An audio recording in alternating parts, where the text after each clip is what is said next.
Hola mis hermanos de la Comunidad Cristiana La Buena Semilla, una vez más nos juntamos para compartir una palabra del Señor, una palabra que nos pueda edificar.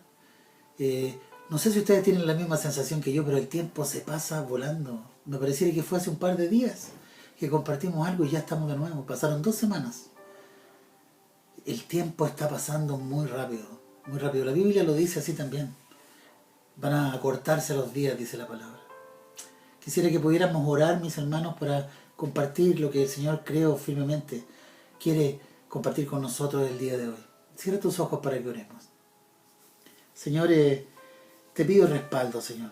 Te pido respaldo porque la palabra del día de hoy, Señor, es una palabra que, si bien es cierto, hemos escuchado en otras oportunidades, Señor, necesitamos estar constantemente, Señor, nutriéndonos de ella, volviendo ahí al punto de partida, Señor, acordándonos de qué es lo importante, priorizando, Señor. Yo te pido seas tú quien hable, Señor, y seas tú quien toque los corazones de mis hermanos, Señor. Te lo agradezco y te pido en el nombre de Jesús. Amén. Amén, mis hermanos.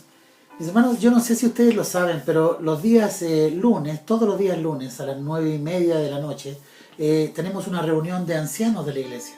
Y no es que los viejitos de la congregación se junten, no, se les llama ancianos, al liderazgo de la iglesia, a quienes ayudan, entre otras cosas, a que la iglesia permanezca en su rumbo, se dirija bien, mantenga una sana doctrina, ¿cierto?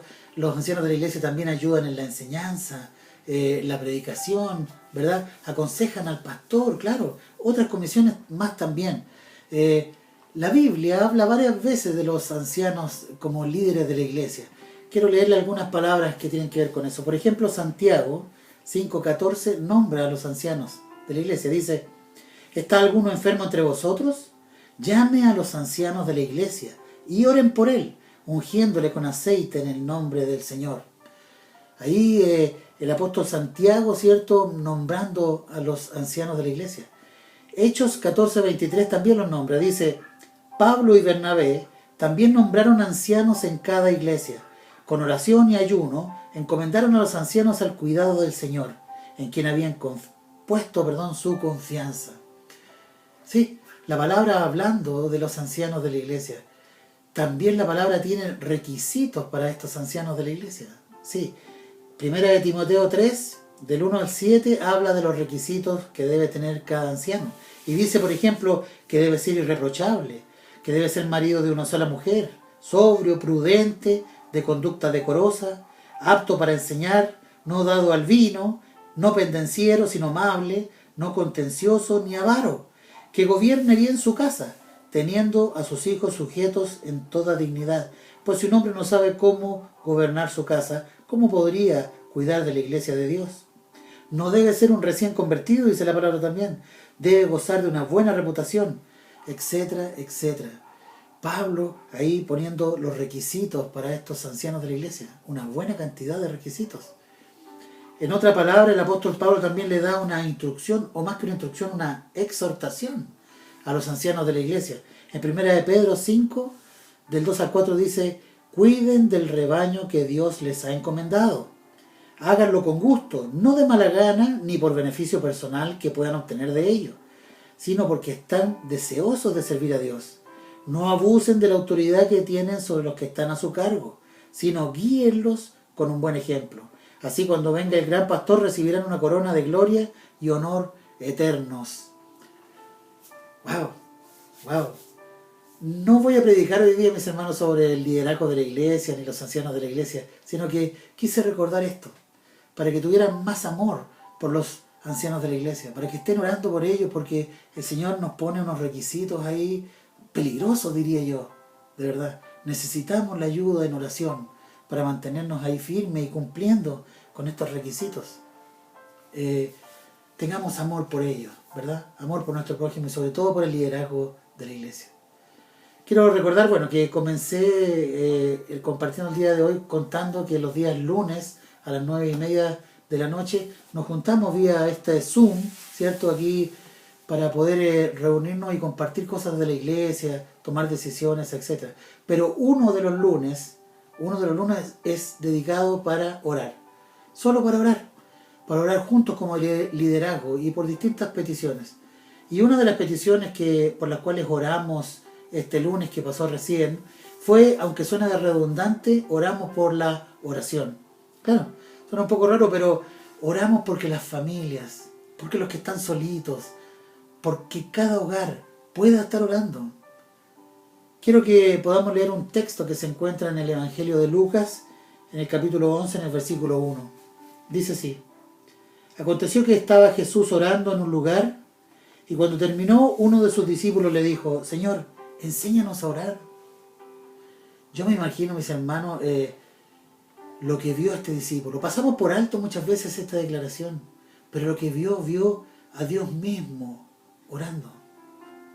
Debe haber sido algo maravilloso. Yo no creo que ellos hayan visto orar así. Ellos estaban acostumbrados a todo otro tipo de oraciones.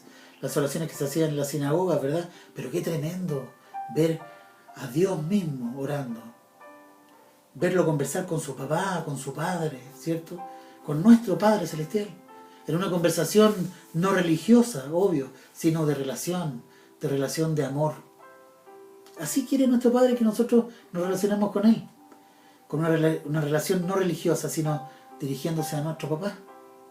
A nuestro papá. Mis hermanos, muchos sermones hemos escuchado sobre la oración, yo lo sé. La mayoría de nosotros ha escuchado cientos de veces mensajes sobre la oración. Lo más probable es que estés ahí ahora escuchándome y te va a ocurrir lo que nos ocurre a todos los que escuchamos el tema de la oración. Cuando tocamos el tema de la oración, sentimos que, claro, tendríamos que orar más. Todos. Yo no creo que haya ahí detrás de esta pantalla viéndome alguien que diga: no, este mensaje no es para mí, yo soy un gran orador. No. Porque los que oran mucho, yo conozco algunos que oran mucho, pero ellos dicen: yo sé que debo orar aún más. Y lo saben porque saben los beneficios que trae la oración. Y los que oran poco o los que oran nada también sienten y saben que tienen que orar. Sí, pastor, tiene razón, tengo que orar más. Es cierto. Mis hermanos, hoy en día existe una corriente por las iglesias, una corriente moderna de un cristianismo light. Yo he predicado otras veces lo que significa light o diet, ¿verdad? Pero quiero recordar, igual, de qué se trata, por qué hablamos de un evangelio light. La primera cosa light que existió, que se creó, fue una cerveza light. Claro, y fue lanzada al mercado en un evento norteamericano llamado el Super Tazón, el Super Bowl, también le llaman, una competencia deportiva de fútbol americano, y lanzan esta cerveza light. Esta cerveza light tenía un eslogan. Su eslogan era: más de lo que te gusta y menos de lo que no te gusta. Ese era su eslogan. Era con qué se identificaba la marca. Más de lo que te gusta y menos de lo que no te gusta. Ese fue el comienzo de la era light, la era diet. De ahí en adelante salieron las Coca-Colas light, las mermeladas light, todo light, azúcares, etcétera, etcétera. Todo producto de allí en adelante tuvo, la mayoría, un derivado light. Es decir, lo que hacían era modificar, manipular los componentes y cambiarlos por otros que hicieran que se pareciera el gusto, pero que no tuviera el mismo componente, que no fuera igual, en calorías sobre todo. Es decir, más de lo que te gusta y menos de lo que no te gusta. Mis hermanos, si llevamos esto al ámbito espiritual, es trágico. Trágico. Nuestra carne lleva sus ideas. Sí. El Señor dice a sus discípulos lo siguiente: el espíritu está dispuesto, pero la carne es débil. Él lo sabía. Porque si llevamos esto a un plano espiritual, nos daremos cuenta de que ronda por ahí un evangelio también light. Un evangelio con el mismo sabor, pero que no nutre igual. No, más de lo que me gusta y menos de lo que no me gusta. Pero lo que pasa con un evangelio así es que vas a recibir una palabra el domingo y el lunes ya tendrás hambre de nuevo. Claro, porque el evangelio light no te llena. No cambia vidas tampoco. No hace que te arrepientas tampoco. No. Si el alimento no es sólido, tendrás hambre en pocas horas. Y volverás a estar irritable, volverás a caer en esa tentación, etcétera, etcétera. Aunque en el momento nos sintamos bien. Un evangelio arreglado así a tu pinta. Un evangelio que te promete vida en abundancia, pero sin pasar por la muerte de algunas cosas. Un evangelio agradable que no paga ningún precio. Un evangelio light en que no tienes que orar. El pastor ora por ti. Los ancianos oran por ti. Más de lo que te gusta y menos de lo que no te gusta. Pero mis hermanos, una iglesia así nunca te hace crecer. Nunca vas a tener tu propia vida espiritual. Nunca vas a tener herramientas. O mejor dicho, nunca vas a tener armas espirituales para defenderte. Yo he escuchado oraciones al almuerzo, por ejemplo, oraciones que dicen: Señor, bendice todo alimento en el nombre de Jesús, amén. Claro, y pareciera que quedáramos bien con el Señor porque le dimos el agradecimiento, pero es nada más y nada menos que una oración raquítica. Dios me libre, mis hermanos, de ser una persona religiosa, pero quiero preguntarte, ¿es acaso la única oración que haces en el día en la casa? El Señor Jesús, cuando estuvo aquí en la tierra, mis hermanos, fue y nos demostró ser un hombre de oración. Un hombre de oración. Tengo algunos textos aquí que lo corroboran. Lucas 5:16 dice: mas él se apartaba a lugares desiertos y oraba. El Señor Jesús. Lucas 6:12 dice: en aquellos días él fue al monte a orar y pasó toda la noche orando a Dios. Marcos 1:3 dice: y levantándose muy de mañana, siendo aún oscuro, salió y se fue a un lugar desierto y allí oraba. Jesús orando, demostrando, siendo un hombre de oración. Y mis hermanos, la situación es la siguiente. El apóstol Pablo nos insta. En 1 Corintios 11:1 nos dice: sed imitadores de mí, así como yo de Cristo. Nos insta a imitar al Señor.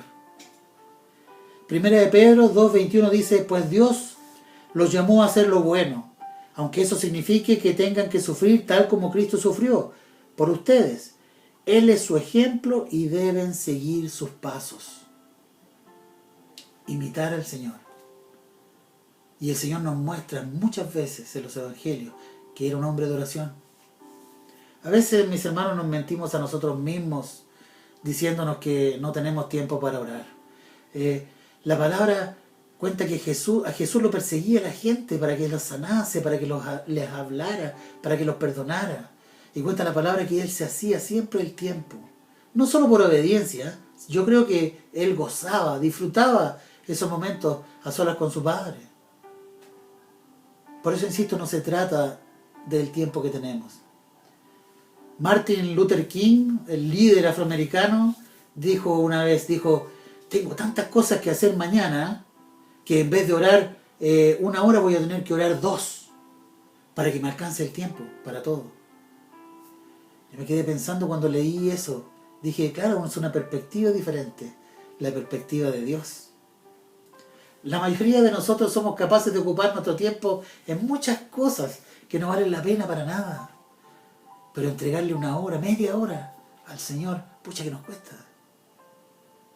Y eso puede ser tal vez lo mejor que nos pueda pasar en el día, mis hermanos. Quiero contar 2 historias de la vida del Señor aquí en la tierra. Ayer, mientras escribía este mensaje, el Señor me las mostraba, las 2. Nunca las había asociado, pero ayer para mí fue una revelación y dije: wow, Señor, gracias. Gracias, lo voy a compartir con mis hermanos mañana. Nunca lo había visto desde este punto de vista como las vi ayer. Una de las historias se encuentra en Mateo, en el capítulo 17. Quiero parafrasear un poco, para ir un poco más rápido, ¿cierto? Jesús toma a 3 de sus discípulos y los lleva a un monte. Y allí el Señor Jesús se transfigura. Es decir, su rostro, sus vestiduras resplandecen como el sol. Cuando bajan del monte, se encuentran con la siguiente escena. Hay un jovencito revolcándose en el suelo y su padre rogando por ayuda. Al ver a Jesús, el padre se tira de rodillas frente a él y le habla, le dice: Señor, mi hijo está atormentado por un demonio, lo quiere matar, lo echa al fuego, se tira al mar, lo ha buscado para matarlo. Yo lo he traído aquí con tus discípulos, pero no le han podido sanar. Jesús, molesto con sus discípulos, esa es la verdad. Los llama incrédulos y otras cosas más. Jesús reprende al demonio, el joven queda sano de inmediatamente y pasa la situación. Pero al rato los discípulos no pueden aguantar y le preguntan, Señor Jesús, queremos saber qué pasó. ¿Qué pasó? ¿Por qué no pudimos hacer nada? Y Jesús les responde lo siguiente. Lo que pasa es que este género no sale sino con oración y ayuno. Esa historia, dejémosla ahí, stand-by, por un momento. Y la segunda historia que quiero contarles se encuentra en Marcos. Esa la voy a leer textual. Marcos 1, 32 al 38. Dice la palabra del Señor así. Dice, cuando llegó la noche, luego que el sol se puso, le trajeron a todos los que tenían enfermedades y los endemoniados, y toda la ciudad se agolpó en la puerta. Y sanó a muchos que estaban enfermos de diversas enfermedades, y echó fuera muchos demonios, y no dejaba hablar a los demonios porque le conocían. Levantándose muy de mañana, siendo aún oscuro, salió y se fue a un lugar desierto, y allí oraba. Y le buscó Simón, Pedro, y los que estaban con él, y hallándole le dijeron, todos te buscan. Oye, le dijeron, todos te buscan. En otras palabras, lo que le dijeron a Jesús es, oye Jesús, ¿qué estás haciendo acá? Allá está la pega, todos te están buscando, está lleno de gente, tenemos que trabajar, vamos, a orar. ¿Qué estás haciendo aquí orando? Vamos, allá. Ellos no entendían que si no oraban, no iban a tener ningún poder. Si no tenían comunión con el Padre, esos géneros no se podrían sacar. Por eso el Señor le responde en la otra historia, solo sale este género con oración y ayuno. Si no, el resto lo haces con tus propias fuerzas. Hoy en día podemos ver a muchas personas, mis hermanos, que trabajan en la obra del Señor, trabajan duro para Dios, esa es la verdad, pero no van a la fuente de agua viva, que solo ahí te puedes rejuvenecer, encontrar vitalidad, fuerza, poder, ahí en la oración. Esa fuente de agua que sacia realmente la sed. Mira, sinceramente no creo que haya cambios reales en nuestras casas, cambios reales en nuestros hijos, en nuestras finanzas, en todo ámbito, si no vas a la fuente de la provisión. Si te preguntas por qué me falta esto, por qué no puedo mover esta montaña de problemas que tengo, por qué en mi casa, en mi trabajo, esos problemas que tengo, en mi carácter, por qué no puedo cambiar, déjame decirte que tienes que ir a ese lugar secreto a buscar al Señor, a conversar con Él. Mis hermanos, en el año 2001 tuve la oportunidad de viajar a Italia. Llegaba a Milán y tuvimos que hacer escala en varias partes, una de ellas Brasil. Y estaba lloviendo en Brasil, llovía fuerte. Era mi segundo viaje en avión, habíamos viajado primero a Buenos Aires y de ahí a Brasil. Y yo estaba un poco preocupado porque el avión pasaba mucho rato ahí en la pista, no quería partir porque llovía intensamente. Yo no era cristiano en aquel momento, pero sí creía en Dios. Así que recé en ese momento para que el Señor nos ayudara ahí a sortear eso, que no fuera a pasar nada, que Él me librara. Entonces el avión comenzó a despegar y comenzó a subir, subió por las nubes y pasó las nubes arriba y adivinen qué pasó. Arriba estaba el sol, maravilloso. Sí. ¡Wow! Eso es lo que pasa precisamente con la oración. La oración te eleva por sobre los problemas, por sobre esa tempestad, por sobre esa calamidad y logras ver el sol, logras ver la luz. Es un alivio. Eso es lo que hace la oración. Mis hermanos, en el libro de Daniel, en el capítulo 10 del libro de Daniel, el Señor nos muestra una pincelada de lo que sucede en el ámbito espiritual con nuestras oraciones. Él nos abre un poco, nos corre el velo para que podamos ver lo que realmente sucede. En Daniel capítulo 10, yo quiero leérselo a ustedes. Daniel está orando por su nación, por su país, ¿cierto? Dice así la palabra, Daniel 10:2, dice, en aquellos días, yo, Daniel, estuve afligido por espacio de 3 semanas. Recuerde, 21 días, 3 semanas. ¿cierto? Dice, no comí manjar delicado, ni entró en mi boca carne, ni vino, ni me ungí con ungüento, hasta que se cumplieron las 3 semanas. Lo que vemos acá que Daniel orando, ayunando por su nación, él debe haber pensado, ¿qué pasa? Llevo 21 días, 3 semanas orando acá y no pasa nada. Y viene esta visión a Daniel, una respuesta de oración.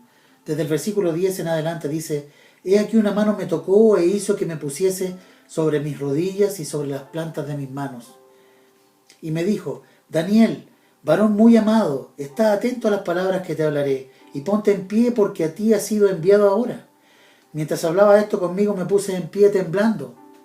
Entonces me dijo, Daniel, no temas porque desde el primer día que dispusiste tu corazón a entender y a humillarte en la presencia de tu Dios, fueron oídas tus palabras, y a causa de tus palabras yo he venido. Yo supongo, no lo dice la Biblia acá, pero creo que Daniel se preguntaba, sí, está bien, pero llevo 3 semanas orando ya, ¿qué pasa? Entonces se le da una respuesta a Daniel. En el versículo 13 dice, mas el príncipe del reino de Persia se me opuso durante 21 días. 21 días. Pero he aquí Miguel, uno de los príncipes principales, vino para ayudarme y quedé allí con los reyes de Persia. He venido para hacerte saber lo que ha de venir a tu pueblo en los posteros días, porque la visión es para estos días. Le dice, mira, en otras palabras, cuando te pusiste a orar, cuando dispusiste tu corazón, inmediatamente bajamos a ayudar, pero se nos opuso el diablo y sus huestes, y hay una lucha tremenda ahí, una lucha ninja, creo yo, entre ellos, que no la podemos ver tal vez, pero está ocurriendo. Incluso hoy a tu alrededor está ocurriendo esa lucha. Dios aquí, hermanos, nos corre la cortina para que podamos ver cómo funciona el ámbito espiritual. Hay una guerra desatada cuando comienzas a orar. Ahora quiero preguntarte, ¿estás preocupado por tu país? ¿Estás preocupado por lo que va a suceder? ¿Por la pandemia? ¿Por la crisis social? ¿Por el estallido que pudiera venir? ¿Porque los niños no pueden ir al colegio? ¿Estás preocupado? Bueno, tengo un recado para ti de parte de Dios. Un recado que se encuentra en 2 de Crónicas 7:14. El Señor dice, si se humillare mi pueblo, sobre el cual mi nombre es invocado, y oraren, y buscaren mi rostro, y se convirtiesen de sus malos caminos, entonces yo iré desde los cielos y perdonaré sus pecados y sanaré su tierra. Allí hay una respuesta de parte del Señor. Por eso, mi hermano, quiero hacerte un llamado a mis hermanos de la comunidad cristiana La Buena Semilla. Quiero desafiarte, de verdad, a orar cada día, en la tarde, en la nochecita, con tu familia. Sé que es difícil, sé que es una lucha. Tal vez tus primeras oraciones debieran ir dirigidas justo a eso, a vencer esa carne que no quiere orar y disponerte a orar.